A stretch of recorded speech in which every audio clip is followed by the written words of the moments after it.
Class 11 exercise 1.4 में आपके पास last 6 question तक हो गए थे। अब आपके पास है 7 क्वेश्चन। स्टार्ट करते हैं। तो 7th क्वेश्चन में if A equal to X such that X is a natural number, एक सेट है। बी है X such that X is an even natural number, another set है। सी है X such that X is an odd natural number, and D है X such that x is a prime number. X से आपके पास prime number है। तो find A intersection B, A intersection C, A intersection D, B intersection C and, B intersection D और C intersection D. ये सारी चीज़ें आपको क्या करनी है, फाइंड करनी है। तो फर्स्ट हो जाएगा आपके पास ए इंटरसेक्शन बी। अच्छा, तो एक्स में क्या है, एक्स एक नेचुरल नंबर है। तो एक्स में एक नेचुरल नंबर, तो उसमें क्या हो जाएंगे, सॉरी ए जो है नेचुरल नंबर का सेट है, तो उसके एलिमेंट हो जाएंगे 1 2 3 4 5 6। जो बी है, बी में इवन नेचुरल नंबर है, तो बी में इवन है और ए में क्या है, नेचुरल नंबर। तो ओबियसली ए में क्या होंगे, नेचुरल नंबर भी होंगे।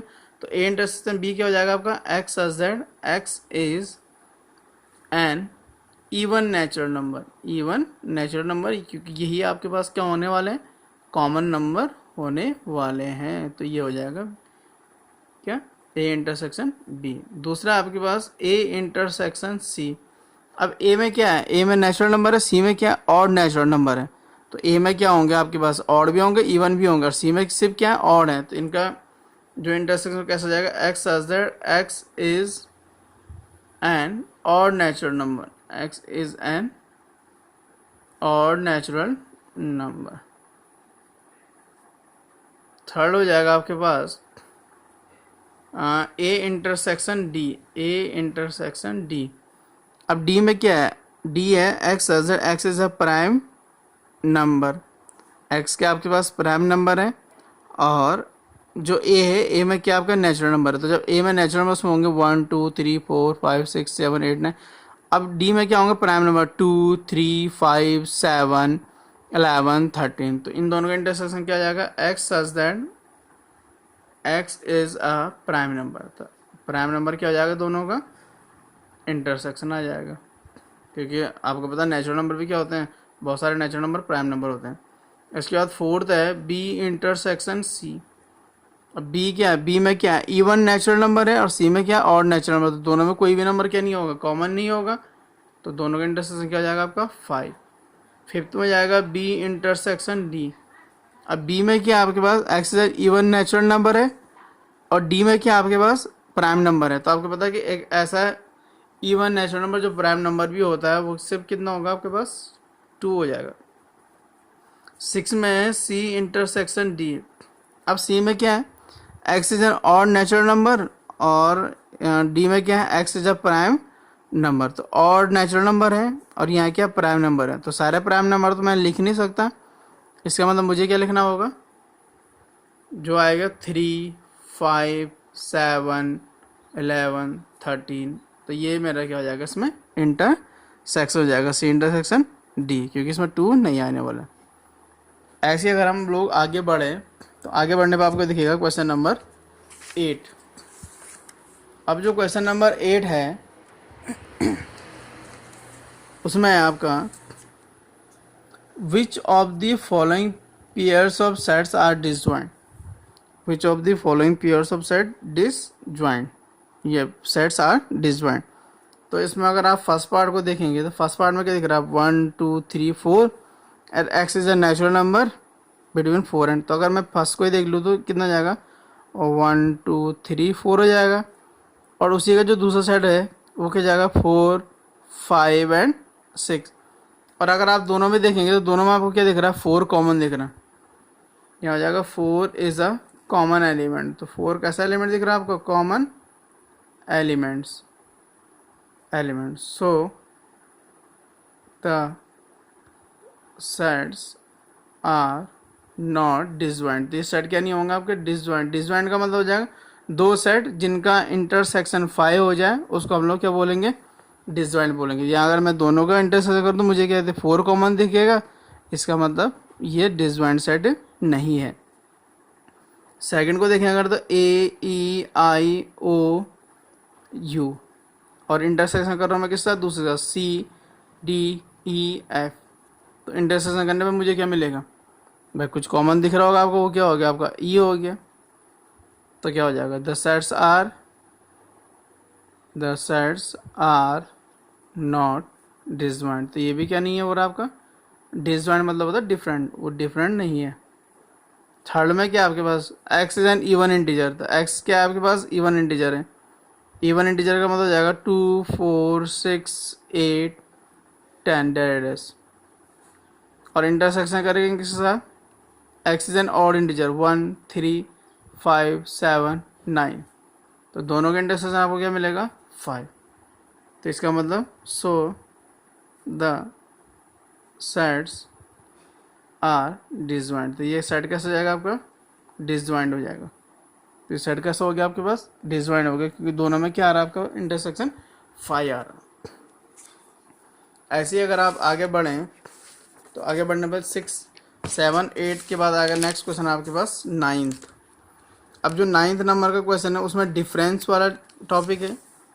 अगर देखा जाए तो डिफरेंस वाला टॉपिक आपके पास इस बार सिलेबस में नहीं है, बट मैंने फिर भी आपको ये कराया था, तो इसलिए मैं इसको सॉल्व करा रहा हूँ। डिफरेंस वाले सॉल्यूशन नंबर फर्स्ट। तो सॉल्यूशन नंबर फर्स्ट में देखें तो ए डिफरेंस बी आ रहा है, तो ये ए है। अब ए से मुझे क्या करना, बी को डिफरेंस कर देना। तो मुझे वो एलिमेंट लिखने हैं जो ए के, वो एलिमेंट लिखने हैं जो बी में नहीं है। तो देखो ए में 3 है तो 3 बी में नहीं है। ए में 6 है तो बी में 6 नहीं है, ठीक है। ए में 9 है तो बी में 9 नहीं है। ए में 12 है वो बी में भी है। ए में 15 है वो बी में नहीं है। ए में 18 है वो बी में नहीं है। ए में 21 है, बस इतना सारा क्या हो जाएगा ए डिफरेंस बी हो जाएगा। अब आप लोग बहुत सा बोलेंगे सर इसमें 4 क्यों नहीं आया, क्योंकि 4 ए में, हम मुझे सिर्फ ए के रिस्पेक्ट में देखना है, यानी कि वो एलिमेंट जो सी बी में नहीं होंगे वो आएंगे। जैसे ए डिफरेंस सी है, इसका मतलब मुझे ए के वो एलिमेंट लिखने हैं जो सी में नहीं है। तो ए में आपके पास दिख रहा है आपको 3 दिख रहा, वो किस में नहीं है, सी में नहीं है। फिर 6 सी में है, उसके बाद 9 वो सी में नहीं है, तो 3 के पास हो जाएगा 9। 9 के पास हो जाएगा आपके पास 12, वो सी में है। 12 के बाद फिर 15, 15 किस में नहीं है, सी में नहीं है। 15 के पास फिर 18, 18 भी सी में नहीं है। और फिर 21 भी सी में नहीं है। तो ये हो जाएगा आपका डिफरेंस। ऐसे आप थर्ड की ओर मूव करें तो आपको दिखेगा ए डिफरेंस डी। तो ए डिफरेंस जो डी है, ए डिफरेंस डी, ए के वो एलिमेंट जो डी में नहीं है।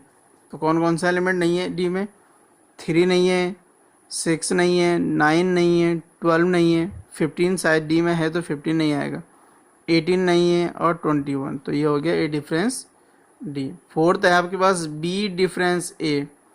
अब इस बार जैसे ए डिफरेंस बी था, आपकी बार क्या बी डिफरेंस, बी के वो एलिमेंट जो ए में नहीं है। तो 4 नहीं है, दूसरा 8 नहीं है, 12 है नहीं आएगा, फिर 16 आएगा और फिर 20। ये स्टेप्स हो जाएगा बस। ऐसे मूव करें फिफ्थ की ओर तो सी डिफरेंस है। अभी ए डिफरेंस सी था, सी डिफरेंस है। तो सी के वो एलिमेंट जो ए में नहीं है, तो 2 नहीं है उसमें, 4 हो गया आपके पास, 6 है, 8 नहीं है, फिर 10 भी नहीं है ए में, फिर 12 है, फिर 14 नहीं है और फिर 16 भी नहीं है। ये हो जाएगा डिफरेंस। ऐसी 6 वाले की बात करो अगर मैं, तो डी डिफरेंस ए। अभी ए डिफरेंस डी था, अब डी डिफरेंस ए। डी के वो एलिमेंट जो ए में नहीं है, तो क्या नहीं है, सीधे से 5 नहीं है, 10 नहीं है, 15 तो है और 20 नहीं है। 6 के बाद अगर मैं 7 की बात करूँ तो 7 नंबर पे कौन सा है, बी डिफरेंस सी है। तो बी के वो एलिमेंट जो सी में नहीं है, तो सीधे से 4 बी में है तो सी में भी है, नहीं आएगा। 8 है, यहाँ भी 8 है। 12 है, 12 इसमें भी है। 16 इसमें है, 16 इसमें भी है। बी में 20 है, सी में 20 नहीं है, तो ओनली 20। ऐसे मूव करें तो 8th नंबर पे आएगा आपके पास बी डिफरेंस डी, यानी कि बी के वो एलिमेंट जो डी में नहीं है। तो कौन सा नहीं होगा इसमें, 4 नहीं है, 8 हो गया आपके पास, 12 हो गया, 16 हो गया बस। ऐसे अगर 9th को देखें आप, 9th नंबर पे, तो जो 9th नंबर पे जो एलिमेंट होगा, या 9th नंबर को सी डिफरेंस बी है। तो सी के वो एलिमेंट जो किस में नहीं है, बी में नहीं है, तो सी डिफरेंस बी है। 2 नहीं है, फिर 4 है, फिर 6 भी नहीं है बी में, 6 के बाद 8 है, फिर 10 नहीं है, 10 के बाद 12 है, फिर 14 नहीं है, 14 के बाद 16 है, तो ये हो जाएगा। ऐसे ही आपके पास 10 नंबर पे हो जाएगा आपके पास डी डिफरेंस बी, यानी कि डी डिफरेंस बी। तो कौन कौन से नंबर नहीं है, एक तो 5 नहीं है, 10 नहीं है, 5, 10 और 15।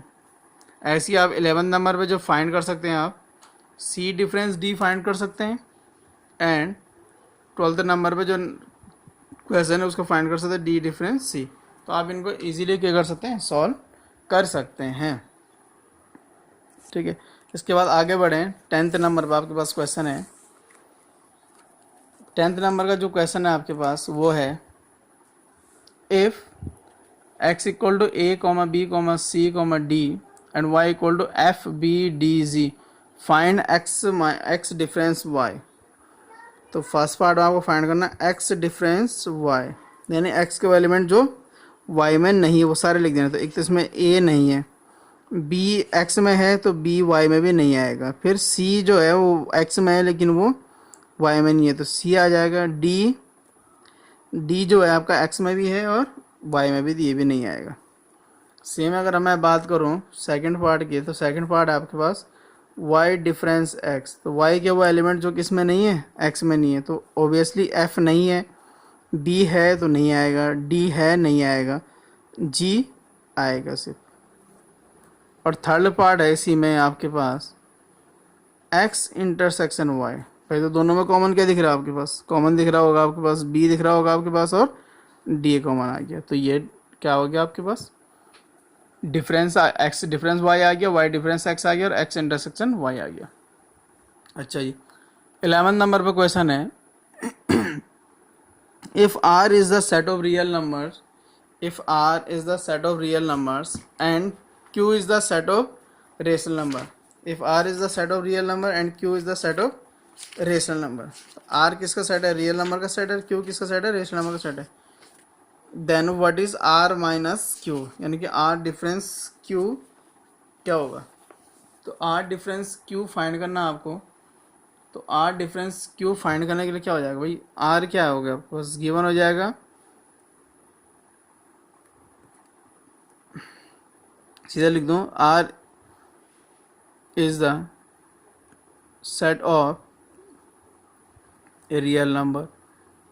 ये रियल नंबर है तो आपको पता है कि r के अंदर क्या होता है आपके पास, रेशनल नंबर भी होते हैं और प्लस इरेशनल नंबर भी होते हैं। जबकि q जो है आपके पास वो क्या है, सेट ऑफ रेशनल नंबर है। q के अंदर क्या होंगे, सिर्फ रेशनल नंबर। तो अगर आपसे पूछा जाए तो r माइनस क्यू क्या होगा, r माइनस क्यू में हो जाएगा आपका सेट ऑफ इरेशनल नंबर हो जाएंगे, सेट ऑफ इरेशनल नंबर हो जाएंगे, क्योंकि r के अंदर क्या होता है, रेशनल नंबर भी होता है इरेशनल भी होते हैं।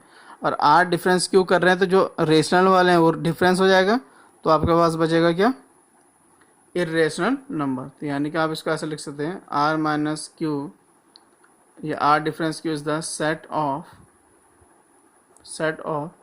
Irrational number, set of irrational number. तो ये हो गया आपके पास r डिफरेंस क्यू। ऐसे अगर आप आगे बढ़ें तो आपको लास्ट नंबर का क्वेश्चन देखिएगा, 12th नंबर का क्वेश्चन है। 12th नंबर पे जो क्वेश्चन है वो इस टाइप से, state whether each of the following statement is true और फॉल्स, इज ट्रू और फॉल्स। तो फर्स्ट पार्ट है आपके पास 1, 3, 4, 5 और मुझे आर डिसजॉइंट प्रूव करना, तो मुझे इसको क्या करना पड़ेगा, इंटरसेक्शन करना। जैसे इंटरसेक्शन करो तो मुझे क्या दिखता है, यहाँ 3 दिख जाएगा आपको, तो क्या जाएगा, is false because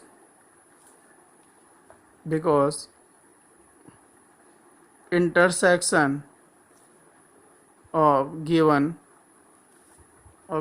sets are not empty। तो ये empty नहीं है तो ये false हो गया आपके पास।